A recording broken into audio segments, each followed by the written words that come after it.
নির্মাণাধীন বিল্ডিং থেকে অথবা হচ্ছে যে পেছন থেকে একটা বুলেট আসছে, বুলেটটা ঠিক এক জায়গায় লাগছে, ওই ছেলেটার তৎক্ষণাৎ শেষ। আমি রাস্তা তখন ওই পাশে ছিলাম। আপনি দেখছেন?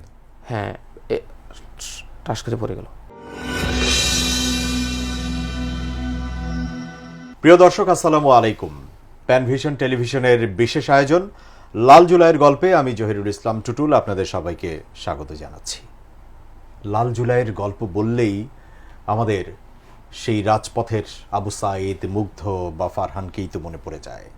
অজস্র মায়ের আহাজারি কান্না এখনো বাতাস ভারী করে রেখেছে।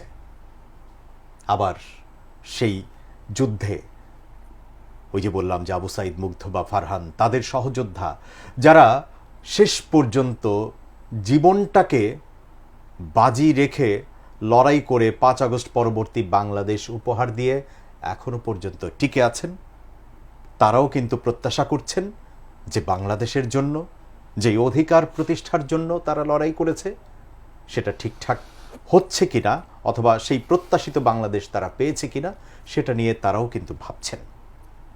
সেই ভাবনাগুলোই আমাদের শুনতে হবে। সেই সম্মুখ যোদ্ধাদের গল্প যদি আমরা না শুনি, সেই সম্মুখ যোদ্ধাদের গল্পগুলো যদি আমরা না ধারণ করি, না উপলব্ধি করি, তাহলে এই বিপ্লবের যে চেতনা বা বোধ, সেটা থেকে কিন্তু আমরা অনেক দূরে সরে যাব। আর সে কারণেই প্যানভিশন টেলিভিশনের এই বিশেষ আয়োজন লাল জুলাইয়ের গল্প।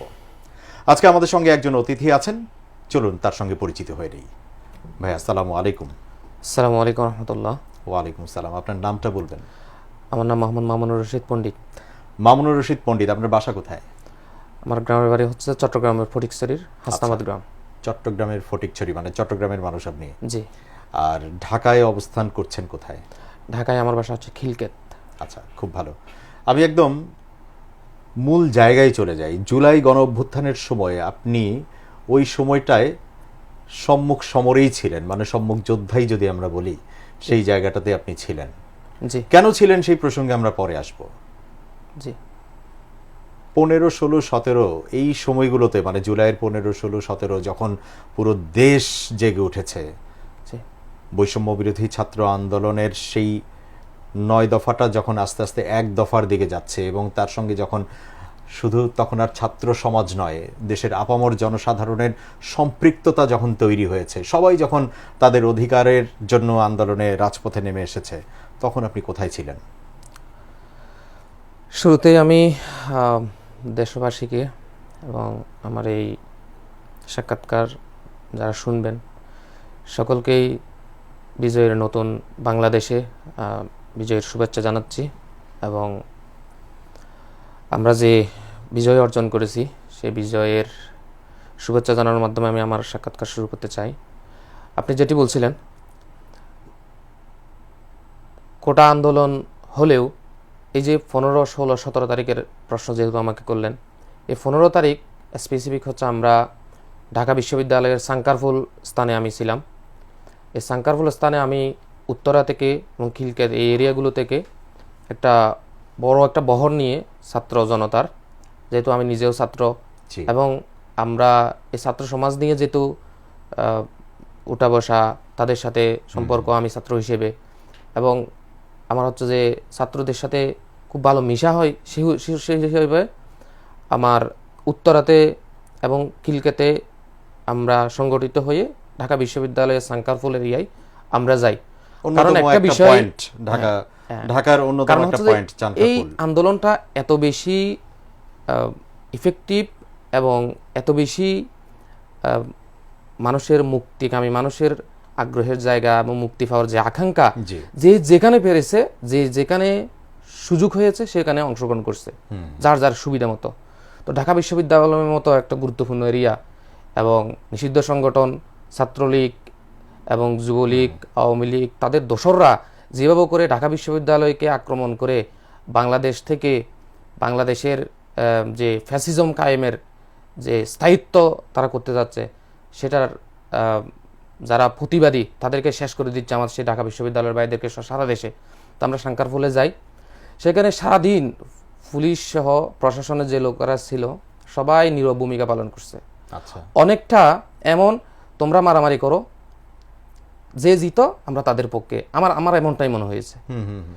তো ওই দিনের অবস্থা, এই যে সাঙ্কারপুর এরিয়ায় নিষিদ্ধ সংগঠন ছাত্রলীগ এবং যুবলীগ সহ তাদের ঠকাই বাহিনীরা যেভাবে করে আমাদের উপর ইটপাটকেল এবং হচ্ছে যে কিছুক্ষণ পর পর গুলি এবং ককটেল আমাদের উপর নিক্ষেপ করতেছিল, এর মধ্যে প্রত্যেকটা গুলি, কারণ পুরো রাস্তাটা হচ্ছে ভরপুর ছাত্র দিয়ে, প্রত্যেকটা গুলি টার্গেট করতে হচ্ছে না, গুলি করলেই একজন দুইজন এভাবে পড়ে যাচ্ছে, একটা গুলি মানে এক দুইজন তিনজন এভাবে পড়ে যাচ্ছে।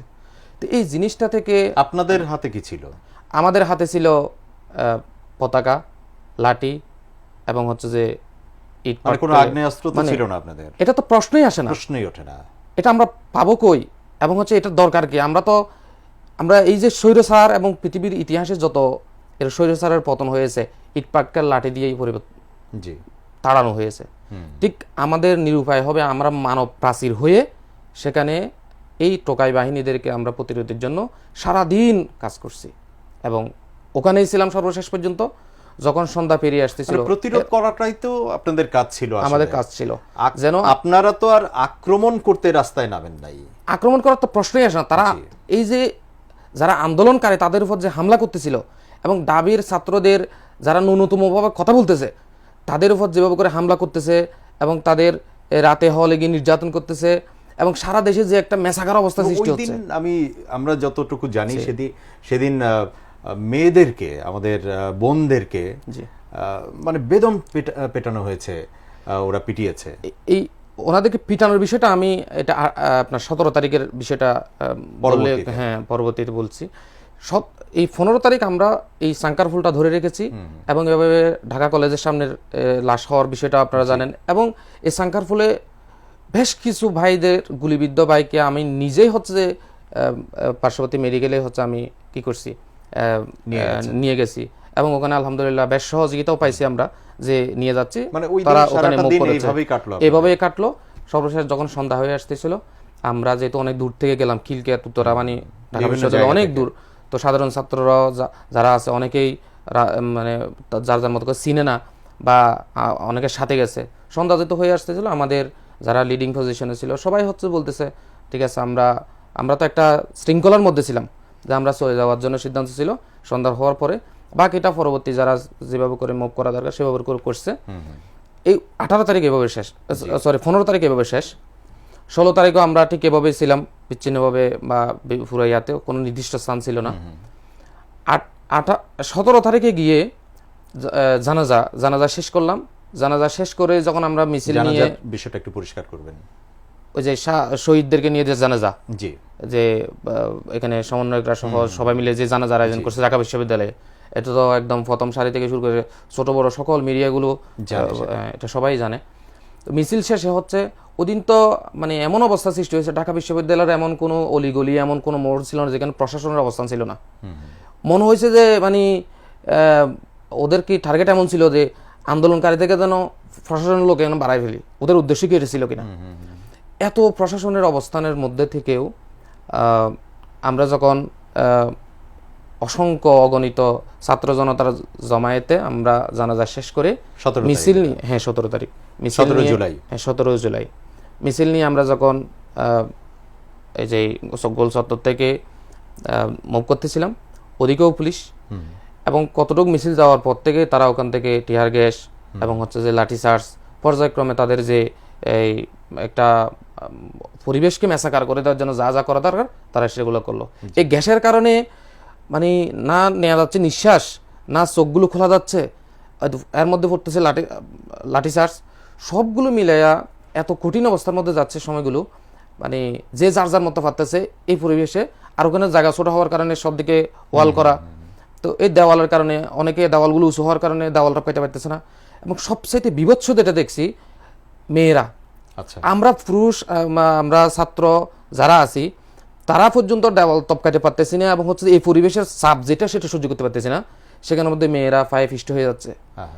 এই বিষয়টা আমার কাছে খুব বেশিতে হয়েছে, এবং মেয়েদের আত্মচিৎকারগুলো বাঁচান, এবং হচ্ছে যে মানে কিভাবে করে কি করতেছে জিনিসটা, মানে আমরা যে যার যার মতো আত্মরক্ষার মধ্যে আছে, এত ভয়াবহ অবস্থা।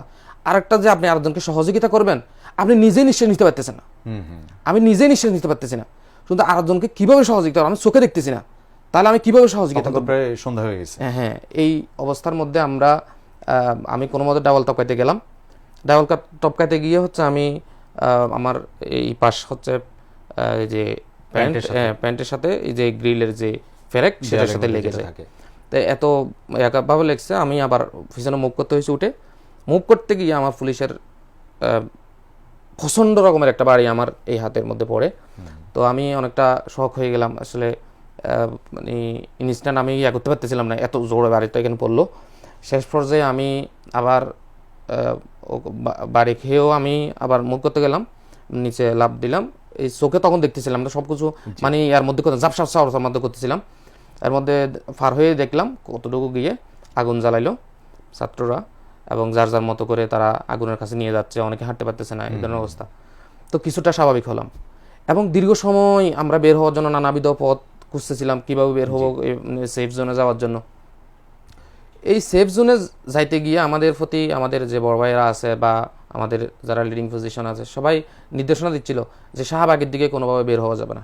আচ্ছা, কারণ শাহবাগ দিকে গেলেই হচ্ছে নিশ্চিত মানে মেরে ফেলবে, না হলে মানে বড় সড় ক্ষতির আশঙ্কা আছে। এইটা ফেলে মেরে ফেলতেছে বা যার যারকে অবস্থা এইভাবে করতেছে। তো আমরা আসলে অনেকেই হচ্ছে যে শাহবাগ কোন দিকে এটাও না, এই জিনিসটা যে যার যার মতো সেফ হওয়ার চেষ্টা করতেছে। অনেকেই ওদিকে চলে গেছে, নানাদি বিপজ্জনক স্থান দিকে চলে গেছে। তো অনেকেই বাবা হামলা শিকার হয়েছে। অবস্থানটা কি ছিল? আমরা হচ্ছে যে আমাদের সাথে আরো ভাইরা ছিলেন এবং ওনারাও বের হওয়ার জন্য নানাবিধ উপায় খুঁজতেছিলেন। তো খোঁজার পরে কোনোভাবে বের হওয়া যাচ্ছিল না। অনেকক্ষণ সময় আমরা প্রায় 1 ঘন্টার মতো সময় আমরা ঘুরে ঘুরে বিভিন্ন দিকে, সর্বশেষ আমরা নিউ মার্কেটের যে পথ সেটা দিয়ে আমরা বের হলাম। বিআইপি বাসে উঠে আমাদের অন্যান্যদের খোঁজখবর নিয়ে সেফ জোনে গিয়ে তারপর আমরা ওই দিনের সময়টা, এবং তখন আমার হাতটা প্রচন্ড রকমের ব্যথা। আচ্ছা, ব্যথা মানে এতক্ষণ তো আসলে টের পাচ্ছিলেন না, মানে এদিকে মনোযোগ দেওয়ার সুযোগ হচ্ছিল। যখন বের হইছি আমার মনে হচ্ছে আমার ব্যথাটা বাড়ছে, কারণ হচ্ছে এতক্ষণ পর্যন্ত মানে আমি যে এই ব্যথাটা থেকেও আমার এখন মানে আমি আসলে বের হচ্ছি কিভাবে, জি এই জিনিসটা আমার কাছে খুব বেশি মানে মাথার মধ্যে ঘুরতেছিল। তো ব্যথা থাকলেও আমার হচ্ছে বের হচ্ছে কিভাবে এই জিনিসটা আমাকে অনেকটা ব্যথা কমিয়ে দিয়েছে বলা যায়। যখন বের হয়েছি তখন দেখতেছি না আমার ইনজুরিটা অনেক বেশি, হাতটা নাড়াতে পারতেছিলাম না। আমাদের সাথে আমার একজন মিকদাদ ভাই নামের একজন ভাই ছিল, উনি সহ বাসে উঠলাম, উনি সান্ত্বনা দিল। তো এভাবে করে খোঁজখবর নিচ্ছিলাম। এই 17 তারিখটা এভাবে গেল, পার করলাম। এবং এই 17 তারিখ আমাকে সবচাইতে বেশি যেটা আমি আবার বলতে চাই, এই যে মেয়েদের চিৎকারগুলো আমার কাছে ওই দিন খুব বিভৎস মনে হয়েছে। এবং ওই দিন প্রশাসনের ভাইদের লাঠিচার্জ এবং যে হামলা, সেটা আমাকে কখনো ভুলতে দিবে না। ওরা যেটা তখন বলবার চেষ্টা করেছে একদম, যেহেতু মানে ওই সময় আপনি ছিলেন, এই যে আপনাদেরকে যে মানে এলোপাথারি পিটানো, মারপিট করা, মানে আপনারা কি নিজের থেকে আগে, ওনারা যখন দাঁড়িয়েছিল, প্রশাসন যখন ওখানে বললেন যে প্রচুর পরিমাণে প্রশাসনের লোকজন, আপনারা কি নিজের থেকে কোনো উস্কানি দিয়েছিলেন? আপনার মনে পড়ে আপনাদের টিম থেকে? উস্কানি দিব কেন? জানাজা শেষ হলো এবং হচ্ছে এই আন্দোলনটা একটা শান্তিপূর্ণ আন্দোলন ছিল, জি, এবং আমরা বারবার প্রশাসন থেকে শুরু করে যারা দেশপ্রেমিক সকলের কাছে আমরা সহযোগিতা চাচ্ছিলাম। এবং এই সহযোগিতা যত দিন বাড়তেছে সহযোগিতার পরিমাণ আলহামদুলিল্লাহ বাড়ছে, জি, এবং এটাই আসলে তারা নিতে পারছিল না, জি। যখন এবং তাদের উপর নির্দেশ বলেন বা যেভাবেই হোক, তারা যখন হামলা শুরু করছে, এটা মিছিল নিয়ে যাচ্ছে, এখন মিছিল মেসাকার করার জন্য নিশ্চয় তাদের নির্দেশনা ছিল, সেজন্য তারা তাদের টিয়ার গ্যাস থেকে শুরু করে, কিন্তু মিছিল থেকে তো তাদের উপরে কোনো অ্যাটাক করা হয় না। এটা তো আমাদের অ্যাটাক করার কিছু ছিলই না, ওদিন লাঠিই ছিল না, ওদিন কোনো কনকরা ছিল না। ওইভাবে পার করলেন, জি। এরপরে আপনার আমরা উত্তরায় আজমপুরে অবস্থান নিই 18 তারিখ উত্তরা আজমপুরে 18 জুলাই 18 জুলাই এই যে মেসাকার পুরো দেশবাসী জানে। আমি যদি একটু বলি, র‍্যাব আমার যেটা দেখা, আমরা তো মানে এক জায়গায় স্টে ছিলাম না। কোথায় সেটা? উত্তরার কোথায়, কোন জায়গায়? বলছি, হ্যাঁ বলছি যে 18 তারিখ উত্তরা আজমপুর ব্রিজের নিচে যে আপনার এই জসিমউদ্দিন, এখানে র্যাবের আমার দেখা, র্যাবের কিছু মানে বেশ কিছু সদস্য ওখানে অবস্থান নিয়েছিল, সকাল থেকে ওখানে এভাবে ছিল। জি, জি। তারা ওভাবে করে মুভ করে নাই। ঠিক আজমপুরের যে ব্রিজ, ওই ব্রিজের নিচে হচ্ছে আন্দোলনকারীরা ওই যে বিএনএনসের যে জায়গা, ওখান থেকে যখন স্লোগান দিয়ে আসা শুরু করছে, তখন পুলিশ ছিল হচ্ছে যে রাস্তার পূর্ব পাশে। জি। ওখান থেকে তারা রাস্তার এ পাশে এই তাদের টিহার গ্যাস এবং হচ্ছে যে সাউন্ড গ্রেনেড, এগুলো যে শব্দ যন্ত্র, এগুলো তারা ফুরাচ্ছিল এবং মাঝখানে তারা ছোটরাগুলি মারতেছিল। এর মধ্যে আন্দোলনকারীরা এদিকে যাচ্ছে, ওরাও তাদের অবস্থানে আসার চেষ্টা করতেছে, এভাবে অনেক সময় যাচ্ছে। এক পর্যায়ে গিয়ে যখন দিন যতই বাড়তেছিল, মাঝে মধ্যে ওরা কি করতেছিল, তাজা বুলেট তারা নিক্ষেপ করতেছিল, মারতেছিল এবং অনেকে আহত হচ্ছে। এবং ওই দিনের সবচাইতে যেটা আমি এটা বলে ফেলি যে তারা এভাবে করে দিন যত বাড়তেছে গুলি করতেছে, ছোটরাগুলি তো মানে এগুলো তো বিবরণ দেওয়ার মতো বিষয় না। এরপরে 4টার দিকে করে খুব সম্ভবত, কারণ আমাদের কাছে আমি বাটন মোবাইল নিছি, অ্যান্ড্রয়েড মোবাইল নেওয়ার সুযোগ ছিল, মানে নিষেধ ছিল, কারণ চেক করতেছে না তো কখন কিভাবে করে আমরা আটকা পড়ি। তো শেষ পর্যায়ে গিয়ে আমরা 4টার দিকে খুব সম্ভবত এই সময়টাতে র্যাব তাদের বাহিনীদেরকে নিয়ে আক্রমণ করার জন্য গেছে। ছাত্র জনতার প্রতিরোধের মুখে তারা পিছু হটছে কিছুক্ষণ, খুব সম্ভবত 10 মিনিট মতো তারা পিছু, হ্যাঁ 10 মিনিট মতো তারা চেষ্টা করার পরে তারা পিছু চলে গেছে। চলে যাওয়ার পরে তারা একটা চক্রান্ত করে ওই যে আজমপুর ব্রিজ জসীমউদ্দিনের আগ থেকে উঠে 6 থেকে 7টা গাড়ি, তাদের যে শাহজাহান যে বুলেট প্রুফ যে গাড়িগুলো, সেগুলো নিয়ে তারা একদম হাই স্পিডে আন্দোলনকারীদের মুখে, মানে ব্রিজের উপর দিয়ে, আন্দোলনকারীদের উপর দিয়ে একদম মানে ব্রিজের উপর দিয়ে আসছে। ব্রিজের উপর দিয়ে এসে একদম হাই স্পিডে আন্দোলনকারীদের দিকে তারা ছুটছে গাড়িগুলো নিয়ে। মানে এটা পরিকল্পিত ছিল, পরিকল্পিত না যে আমি যদি একটু মেলানোর চেষ্টা করি, দর্শক আপনাদেরও মনে থাকার কথা যে উত্তরা আজমপুরের বা যেই পয়েন্টের কথা আমাদের এই আজকের অতিথি ভাইটা বলছেন, আমি প্রাথমিকভাবে দেখে আমার ব্যক্তিগত ধারণা থেকে, মানে দেশটা তো আমার, তখন তো বিশ্বাস করতে কষ্ট হয়েছে নিঃসন্দেহে। আমার কাছে মনে হচ্ছিল যে হ্যাঁ হতে পারে ওনারা হয়তো বা নিজেদের আত্মরক্ষার জন্য এভাবে গাড়ি নিয়ে ভাগছিলেন বা পিছু হটছিলেন বা পালিয়ে যাচ্ছিলেন, সেরকম কিছুটা। মানে ওই যে বললাম না যে দেশটা তো আমার দেশের প্রশাসন আমার দেশের উপরে মানে আমার মানুষের উপরে গাড়ি চালিয়ে দেবে, এটা তো বিশ্বাস করা যায় না।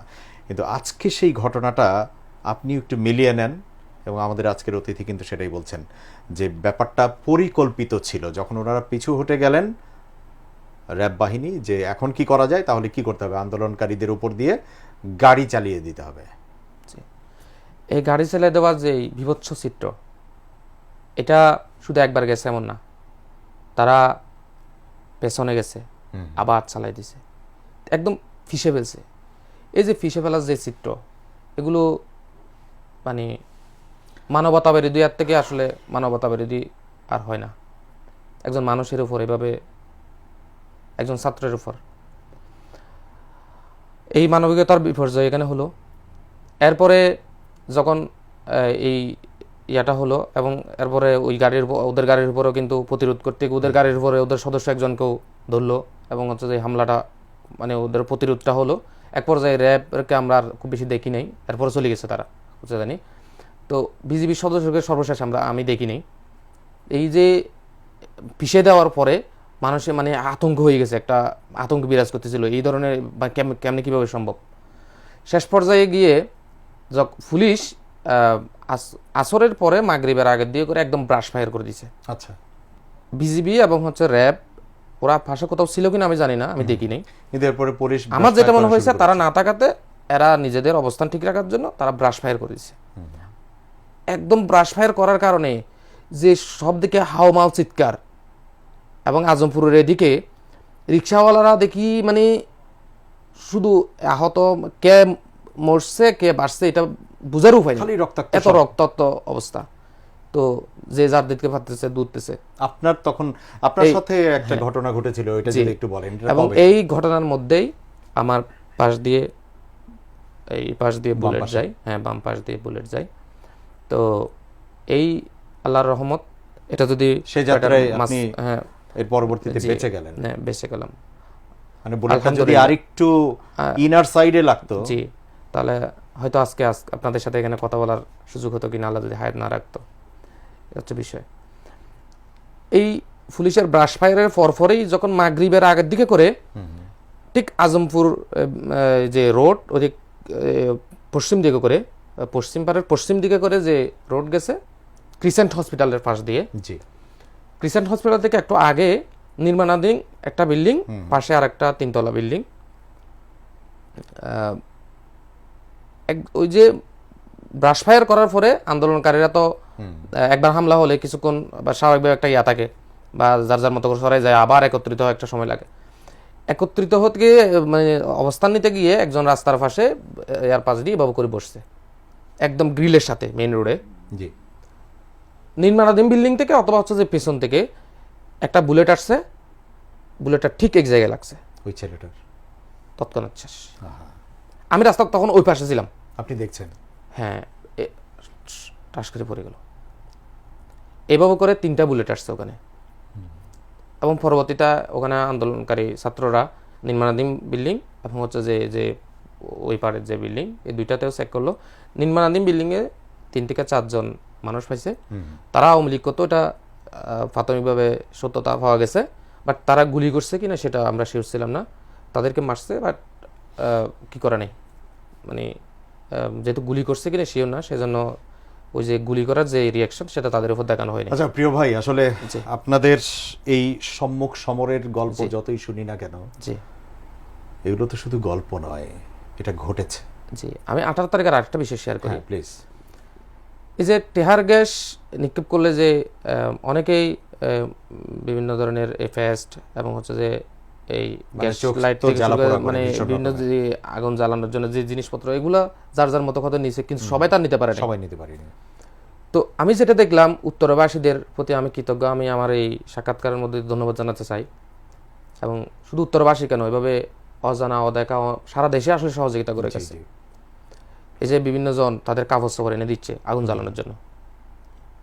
এবং হচ্ছে যে আমি দুপুরে দেখলাম আন্দোলনকারীদেরকে খাওয়ানোর জন্য তাদের ডেকসি, রান্না করা খাবার বাসাবাড়ি থেকে এভাবে নিয়ে আসছে, ডেকসি সহ রেডি করে আনবে, এই সুযোগ কই? মায়েরা রান্না করে পাঠিয়ে যেভাবে দিয়েছেন আসছে বা ওনারাই ওভাবে নিয়ে করে আসছেন। নিয়ে আসছে, এবং বিস্কিট, নানা ধরনের এই মানে আপ্যায়নের কোথা থেকে জিনিসপত্র যে কে দিয়ে যাচ্ছে। যাচ্ছে, এই জিনিসটা আসলে আমরা নিজেরা অবাক হচ্ছিলাম। তো আরেকটা সবচেয়ে বেশি আশা জাগানিয়া বিষয়, যে রিক্সাওয়ালাদের অবদান। জি। আলহামদুলিল্লাহ, এই যে তাদের এই অবদানগুলো দেখলে আপনি আমাদের অফিয়ারে আরেকটা আমি আবেগ আপ্লুত হয়ে যাই, যে রিক্সাওয়ালারা ভাড়া নিচ্ছিল না ওই দিন, যে মামা আপনাদের এই মেসাকারগুলো দেখে আমাদের ভালো লাগতেছে আপনি না, চিন্তা কিন্তু আমরা করেন কি যে করতে পারি? একজন রিক্সাওয়ালাকে অনেক সময় আমরা ওনার ন্যায্য ভাড়াটা না দিতে চাইলে, কায়িক পরিশ্রম তো করে, তারা তো পরিশ্রম করি টাকাটা নেয়। আমি অনেক দেখেছি যে মানে ওনাদেরকে, আমি আসলে এই বিষয়টাকে নিতে পারি না, হ্যাঁ, যে ওনাদেরকে 20 টাকার ভাড়া অনেক সময় আমরা দিতে চাচ্ছি না, বা 30 টাকা ভাড়ার জায়গায় 20 টাকা দিচ্ছি, 10 টাকা নিয়ে করছি। তারা গা মুছছেন, ঘাম মুছতেছেন।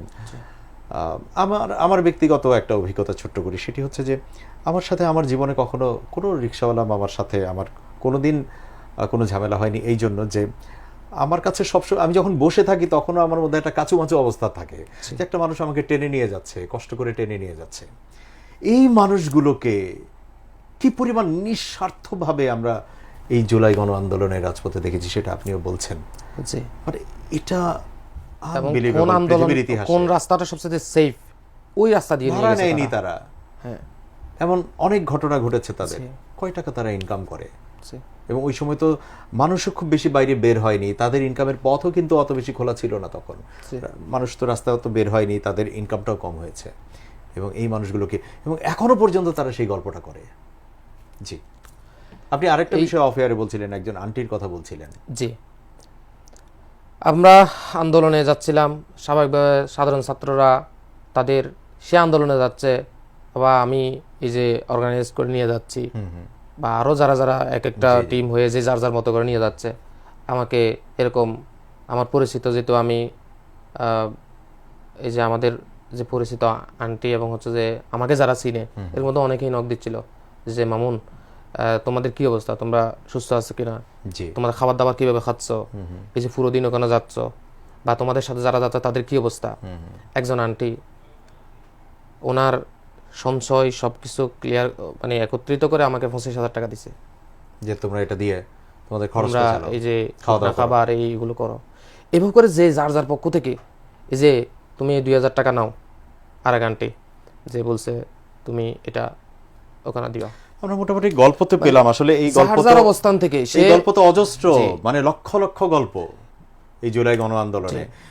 আমার শুধু আপনার কাছে এটাই জানতে চাওয়া যে মানুষের এই যে অনেক দিনের না বলা অধিকারের যে প্রশ্ন, কষ্ট, সবকিছুই তো দলা পাকিয়েছিল, তাই না?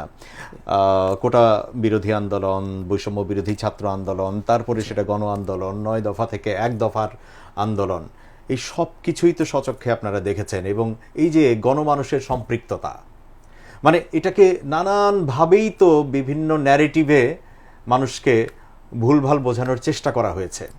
কিন্তু ছোট্ট শিশু বাচ্চা নিয়েও আমরা দেখেছি যে রাজপথে মা বা বাবা চলে এসেছে। একজন মায়ের গল্প আমি জানি, নিশ্চয়ই আপনারাও খেয়াল করেছেন। উনি কোনো একটা ইন্টারভিউতে বলছিলেন যে আমার তো বড় কোনো সন্তান নাই, তাহলে আমি এই ছোট বাচ্চাটা আছে, কোলের বাচ্চাটাকেই নিয়ে আসছি। আমরা তো উত্তরাতেও দেখছি, এবং হচ্ছে যে বিশেষ করে উত্তরাতে আমরা বড় একটা সময় আন্দোলনে বড় একটা সময় ছিলাম হচ্ছে উত্তরাতে, এবং উত্তরাতে একদম সর্বসাধারণের অবস্থান দেখছি, এবং তাদের ছাত্ররা যেভাবে লড়াই করে যাচ্ছে সে লড়াইয়ে তারা নানাবিধভাবে কেউ খাবার দাবার নিয়ে সহযোগিতা করতেছে, কেউ সাহস দিচ্ছে, কেউ হচ্ছে যে কোন দিকে কিভাবে হামলা আসতেছে, কোন দিকে প্রশাসনের লোক আছে, এই জিনিসগুলো নানাবিধভাবে ইনফর্ম করতেছে। একদম শেষ অংশে আসি, সেটা হলো যে এই তো আন্দোলন চালিয়ে গেলেন, 5 আগস্টে আপনি কোথায় ছিলেন সকাল থেকে? বলছি 18 তারিখ এই ম্যাসাকারের পরে আমরা এরপর তো ইন্টারনেট বন্ধ, এটা অনেক ঝামেলা যাচ্ছে পর্যন্ত যে কারফিউ দিল, এর আগ পর্যন্ত আন্দোলন গেল। 18 তারিখের পরে উত্তরা কেন্দ্রিক আন্দোলন হয়েছে, বাট 18 তারিখের ম্যাসাকারের কারণে সবার মধ্যে একটা ভয় কাজ করতেছিল, মানে কাজ করবারই কথা। তো এরপরে কারফিউ হয়ে গেল, তো অনেকটা আন্দোলন নীরব হয়ে গেল সারা দেশে। একদম কেমন আমার অবজারভেশন যে সব জায়গায় কোথাও নিয়ে গেল আমাদের ছাত্র আন্দোলনের সমন্বয়কদেরকে। তো আমার কাছে মানে খুব আফসোস হচ্ছিল, বা আমার সিনিয়র যারা আছেন তাদের কাছেও আমি যোগাযোগ করতেছিলাম, আমার অন্যান্য বড় ভাই যারা আছেন, যে ভাই এতগুলো লাশ, এতগুলো ক্ষয়ক্ষতি, আমাদের এতগুলো ভাই আহত হইলো, চোখ হারাইলো, পা হারাইলো, সে ভাইগুলোর মানে আসলে বৃথা বলতে আমরা যে লক্ষ্যে আসলে গেলাম কিছুই তো হইলো না। তাহলে এই যে একটা কারফিউর মাধ্যমে কি সব শেষ গেল? এই থেমে যাওয়ার উত্তর আসলে কেউ দিতে পারতেছে না, একটা সাহস দিচ্ছিল। শেষ পর্যায়ে যখন আবার কারফিউ শেষ করে আবার অন হলো, এভাবে করে করে একটা পর্যায়ে যখন বিশেষ করে এই যখন আগস্ট শুরু হলো, বিশেষ 28 তারিখে, জুলাইয়ের 28 তারিখের পর থেকে শুরু করে এই যে 5 তারিখের পর্যন্ত আন্দোলনটা আবার সাঙ্গা হতে শুরু করলো আলহামদুলিল্লাহ। এবং প্রত্যেকটা দিন আন্দোলন একদম লাফিয়ে লাফিয়ে আওয়ামী লীগ এবং ফ্যাসিস্টদের যে পতন সেটাকে ত্বরান্বিত করতেছিল আলহামদুলিল্লাহ। আমরা আপনার অবস্থানটা আমি একটু প্রোগ্রামের শেষে বাকি সময়টাতে আমরা উত্তরা কেন্দ্রিকও ভেবেছিলাম, এরপর হচ্ছে যে এর মাঝখানে কয়েকদিন আমরা উত্তরা কেন্দ্রিকে আপনি বেশি ছিলাম, এর মাঝখানে কয়েকদিন ছিলাম আমরা হচ্ছে যে যমুনা ফিউচার পার্ক বসুন্ধরা, যেটা যমুনা ফিউচার পার্কের আপনার সামনে আমরা ছিলাম। এবং হচ্ছে যে আমরা এই 3 তারিখ 4 তারিখ এই 2 দিন ছিলাম আমরা স্পেসিফিক যমুনা ফিউচার পার্কের সামনে। ওই দিন পুলিশ খুব কোনো ধরনের অসুবিধা করে নাই। 3 তারিখ এবং 4 তারিখ আমরা যমুনা ফিউচার পার্কের সামনে ছিলাম। ওই দিন প্রশাসনের পক্ষ থেকে কোনো ধরনের, ওদের ব্যাপক অবস্থান ছিল, বাট বিশেষ করে 3 তারিখ বেশি অবস্থান ছিল তাদের। তারা কোনো ধরনের আমাদেরকে ইফেক্ট মানে আক্রমণ করার চেষ্টা করে নাই। আমরা শুনতে পাইছি কুড়িল এবং হচ্ছে যে বসুন্ধরা দিয়ে ভিতরে যে 300 ফিট দিয়ে বের হওয়ার যে রাস্তা, সেদিকে এই ছাত্রলীগ সহ আরও যে তাদের অঙ্গ সংগঠনের যে লোকজন, তারা নানাবিধভাবে তারা চেক করতেছে, হামলা করতেছে, এভাবে ঘটনা ঘটতেছে। 5 তারিখও আমরা ঠিক যমুনাতে ছিলাম, এবং ওদিন তো কারফিউ চলতেছে। ওদিন সেনাবাহিনীর ব্যাপক প্রস্তুতি এবং হচ্ছে সাথে পুলিশও ছিল, অন্যান্য বাহিনীরাও ছিল, আমরা আমাদের মতো করে ছিলাম। তো ওরা বারবার মাইকিং করতেছিল, আপনারা বাইরে বাসায় চলে যান, রেভোর জন্য চলে যান, আপনারা ওদের মতো করে ওরা যে অ্যালার্ম সেটা করতেছে। এক পর্যায়ে গিয়ে তারা অনেকক্ষণ পর্যন্ত এভাবেই মাইকিংয়ের মধ্যেই ছিল। তারা আস্তে আস্তে সামনে আগাইতে শুরু করছে এবং এক পর্যায়ে মাঠে লোকজন নেমে স্লোগান দেওয়া শুরু করছে এবং তারা গুলি করা শুরু করছে। গুলি বলতে ছোটরা গুলি। এবং তাদের মনে হচ্ছে যে অনেকটা ফায়ার বুলেট না কি জানি বলে, যেটা সাউন্ড বুলেট, যেটা মনে হচ্ছে অনেক বুলেট এসে সবাইকে ম্যাসাকার করে দিচ্ছে, কিন্তু কিন্তু ও ধরনের ইয়ে আসতেছে না। শেষ পর্যায়ে কিন্তু সত্যি সত্যি তারা বুলেট ছুড়ল। এবং আমার যেটা মনে হয়েছে এটা সেনাবাহিনীর ইয়া থেকে আসছে, কারণ তারা অগ্রভাগে ছিল। এবং ওই দিন একজনের মাথা একদম কি হয়ে গেছে, সে পরবর্তীতে বাঁচছে কিনা আমি আসলে খোঁজ নিতে পারি। যাই হোক, এই এত কিছুর পরে বা এত, এবং এরপরে হচ্ছে আমরা এই উত্তরা যে মিছিল, আমি ওই জায়গায় আসছি, সেটি হচ্ছে যে এত কিছু দেখবার পরে, নিজে একজন সম্মুখ সমরের যোদ্ধা থাকবার পরে যখন 5 তারিখে শেষ পর্যন্ত শুনলেন যে ফ্যাসিস্ট হাসিনার পালিয়ে গেছে বা বিদায় হয়েছে, ওই সময় আপনার অনুভূতিটা কেমন ছিল একদম নিজের, এবং ঠিক তখন আপনি কোথায় ছিলেন? ঠিক সেই সময় আমি ছিলাম যে সেনা ক্যাম্পের, অর্থাৎ এই যে বিশ্ব রোডের পরে এই যে সেনা ক্যাম্প, সেনা ক্যান্টনমেন্ট, ওখানে আমি ঠিক ওই সময়েই আমি সেজদায় পড়লাম। ওদের যে গোল চত্বর আছে, এই গোল চত্বরের ওখানে আমাদের অন্যান্য ভাইরাও ছিল। ওই সময় আমি শোনার সাথে সাথে সেজদা দিলাম এবং সেজদা দেওয়ার মধ্য দিয়ে আমি শুকরিয়া আদায় করলাম। আর ওই সময়ের যে আনন্দ বা ওই সময়ের যে সন্তুষ্টির জায়গা, আল্লাহর প্রতি শুকরিয়া, এবং আমাদের শুকরিয়া জানানোর তো একটা প্রসেস আছে যে আল্লাহ তাআলা আমাদেরকে শিখিয়ে দিয়েছেন। আপনাদের ফ্যামিলিতে কে আছে? আপনার ফ্যামিলিতে আমরা 4 ভাই 1 বোন, আমি সবার বড়। আব্বু আম্মু আছে। আব্বু আম্মু জানতেন তো নিয়মিত যে আপনি আন্দোলনে যাচ্ছেন? জানতো না। আমি দু একটা ছবি ফেসবুকে পোস্ট করতেছিলাম মাঝে মধ্যে। এটা জানার পরে বা এটা ডাবির ওই এই 17 তারিখের পোস্ট। নিষেধ করেনি ওনারা আপনাকে? না, ওনারা তো আসলে ওভাবে করে ফেসবুকে কানেক্টেড না। ওই যে মানুষজন গিয়ে দেখাইলে, আমি কিন্তু আমার ফ্রেন্ডস সার্কেল যারা যারা দেখানোর মতো তাদেরকে আমি বলে দিছি যে এগুলো কি করা যাবে না। তারপর তারা শুনে যায়। এবং আম্মু খুব বেশি মানে কান্নাকাটির মধ্যে ছিল, খাওয়া দাওয়া খাচ্ছে না, এই ধরনের অবস্থা। বিভিন্ন খোঁজ খবর তো পাচ্ছিল। একটা ছবি যখন দেখে গেছে, ওই যে 4 আগস্টের একটা ভিডিও, আমি সংক্ষিপ্ত একটা ভিডিও দিয়েছিলাম সামনে থেকে করে, সেই ভিডিওটা কে জানে দেখাইছে। ওই দিন তো মানে আম্মু পুরো বেহুশ অবস্থা। তো এই জিনিসগুলো পরিবেশ খুব বেশি চিন্তিত এবং হচ্ছে যে ইয়া ছিল। এবং আমি টোটালি জানাই না, আমাকে বারবার বলতেছিল যে তুমি বাড়িতে চলে আসো।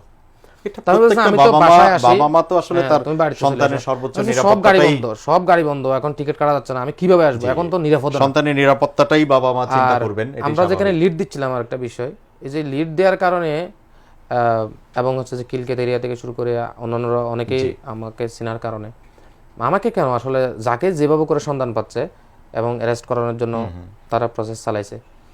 এবং আমরা যে আমার নিজের বাসায় বাইরে থেকে তালা লাগানো, বাসায় এক পর্যায়ে কয়দিন বাইরে তালা লাগাই দিছি। এবং হচ্ছে তালা লাগাই দিছি বলতে অন্য এক ভাইকে বলছি আপনি তালা লাগাই চলে যান, সকালে খুলে দিয়েন, এই ধরনের অবস্থার মধ্যে ছিলাম।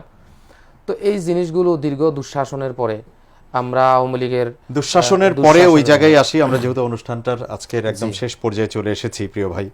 সেটি হলো এই যে দুঃশাসনের পরে 5 আগস্ট পরবর্তী বাংলাদেশটা পেলেন, আমরা যে মুহূর্তে এখন এই ভিডিওটা ধারণ করছি বা আপনার সঙ্গে কথা বলছি, তখন প্রায় 3 মাস আমরা পার করে ফেললাম।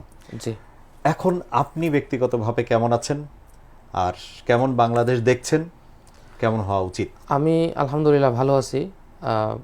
আমি ভালো আছি, হাতটা এখনও পরিপূর্ণ সুস্থ না। আমি এখনও পর্যন্ত দীর্ঘ সময় যদি আমি একভাবে স্টে করে রাখি তাহলে একটা ব্যথা হয় আর কি। এখনও ওষুধ চলতেছে, আরও সময় লাগবে হয়তো।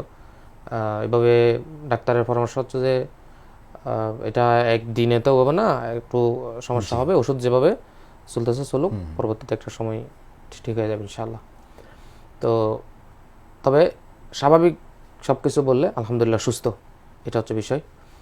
আর বাংলাদেশ থেকে প্রত্যাশা বলতে আসলে আমাদের প্রত্যাশার জায়গাটাতে যাওয়ার জন্য যে আন্দোলন, সে আন্দোলনের আসল যে উদ্দেশ্য সেটা হাসিল হোক, এটা হচ্ছে আমাদের উদ্দেশ্য, জি প্রত্যাশা। এবং অন্তর্বর্তী সরকার থেকে শুরু করে এই যে দেশ পরিচালনায় এখন যারা আছেন,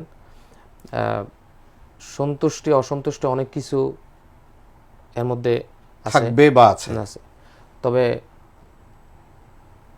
সরকার সহ সমগ্র দেশবাসী এবং ছাত্র সমাজের কাছে আমার একটা অনুরোধ, এই যে ফ্যাসিজম বা এই যে ফ্যাসিস্ট হাসিনা এবং হচ্ছে যে ছাত্রলীগ নিষিদ্ধ ঘোষিত সংগঠন, এদের দোসররা যেন বাংলাদেশে অবস্থান নেওয়ার মতো কোনো ধরনের পরিবেশ, কোনো ধরনের কার্যক্রম, কোনো ধরনের কর্মসূচি যেন নিতে না পারে। এই জন্য সবাইকে সোচ্চার এবং জোরালো পদক্ষেপ যেন আমাদের পক্ষ থেকে থাকে। যে কোনো আমাদের বলতে হ্যাঁ। আমি সরকার এবং ছাত্র সমাজ, যার যেখান থেকে যেমন অবস্থান থাকা উচিত তেমন যেন অবস্থান থাকে। একটা প্রমাণিত ফ্যাসিস্ট বা ফ্যাসিজমের মানে সমর্থক বাহিনী তো আমরা পেয়েছি। জি, আপনাদের কাছ থেকে আমার জানতে চাওয়া বা প্যানভিশন টেলিভিশনের দর্শকরা আমি আজকে এইটুকু জানতে চাচ্ছে, সেটা হলো যে এরকম ভাবে কোন জনগোষ্ঠী যদি ফ্যাসিস্ট হয়ে আবার নিজেদের জায়গা থেকে দানা বেঁধে উঠবার চেষ্টা করে, আপনারা নিশ্চয়ই তখনও তাদেরকে প্রতিহত করবেন। তো আমরা আছি আপনাদের সঙ্গে। শুধু আমরা কেন, পুরো দেশ আমাদের মধ্যে যে ছোটখাটো মানে বিভিন্ন রাজনৈতিক দলগুলোর মধ্যে বা এমনি নানা ধরনের ইস্যুগুলোকে নিয়ে এই যে যারা ফ্যাসিস্টের দোসর, তারা কিন্তু একদম হাইলাইট করতে চাচ্ছে না তাদের মধ্যে ঐক্য শেষ হয়ে গেছে, তাদের মধ্যে এই ধরনের সমস্যা হচ্ছে। হ্যাঁ, এইগুলোকে হাইলাইট করে তারা দেশকে মানে আবার বিব্রতকর পরিস্থিতির দিকে ফালানোর জন্য অপচেষ্টা করতেছে। এটা সফল তো হবেই না, উল্টো আমরা এটা বলতে চাচ্ছিলাম যে সামনেও যদি কোনো ধরনের সমস্যার সম্মুখীন হয় দেশ, কোনো ধরনের এই ধরনের ফ্যাসিস্টের দোষরদের বিরুদ্ধে কোনো ধরনের অবস্থান নিতে হয়, সেটা শুধুমাত্র ছাত্র সমাজ কেন, সমগ্র মানুষ হচ্ছে যে এখন ঐক্যবদ্ধ। জি, এবং মুহূর্তের মধ্যে মেসেজ পাওয়ার সাথে সাথেই সবাই ঐক্যবদ্ধ হয়ে নেমে যাচ্ছে, আলহামদুলিল্লাহ। এবং এই জিনিসটা বজায় থাকবে, এটা আমাদের প্রত্যাশা। এই যে আন্দোলন যারা করলো, তাদের চিকিৎসাভার বহন করা যেমন সরকারের দায়িত্ব, এবং বিভিন্ন দাতব্য সংস্থা যেগুলো আছে বা বিভিন্ন সামাজিক সংস্থা যেগুলো আছে, এগুলো নানাবিধভাবে সহযোগিতা করতেছে। এগুলো দিয়ে তো আসলে হয় না। একটা জনের একটা চোখ চলে গেছে, তার লাগবে 8-10 লাখ টাকা। একটা দাতব্য প্রতিষ্ঠানটা চাইলে তো একজনকে দিতে পারে। সরকারের পক্ষ থেকে সরকারের যেন এটার পুরোপুরি পরিপূর্ণ এই যে চিকিৎসা ভারটা নেওয়া হয়। এবং এটা আমি মনে করি এই যে আন্দোলনের পরে প্রথম স্টেপ হওয়া উচিত ছিল এটা, যে আন্দোলনে আহত নিহত সবার চিকিৎসা এবং নিহতদের পরিবারের খোঁজ খবর এবং তারা আসলে কোন অবস্থায় আছে এই বিষয়গুলো খোঁজ খবর নিশ্চিত করা সরকারের দায়িত্ব ছিল। তাদের সক্ষমতার আলোকে হয়তো নিচে এটা আরো জোরালো হওয়া উচিত। অনেক অনেক ধন্যবাদ আপনাকে, আপনার প্রতি মোবারকবাদ। আর জুলাই গণবিপ্লবের একজন সম্মুখ যোদ্ধা, তার সঙ্গে কথা বলতে পারা এবং তার গল্প মানুষের কাছে পৌঁছে দিতে পারা একটা সৌভাগ্যের বিষয়। মহান রাব্বুল আলামিনের কাছে আমি কৃতজ্ঞতা প্রকাশ করছি। দর্শক, আমরা এই গল্পগুলো প্রচার করি এই জন্য, যাতে করে আমাদের উপলব্ধির যে জায়গা, আমাদের অনুভূতির যে জায়গা, সেই জায়গাটা যেন সব সময় জীবন্ত থাকে। আজকের মতো বিদায় নিচ্ছি। আল্লাহ হাফিজ। আসসালামু আলাইকুম ওয়া রাহমাতুল্লাহ।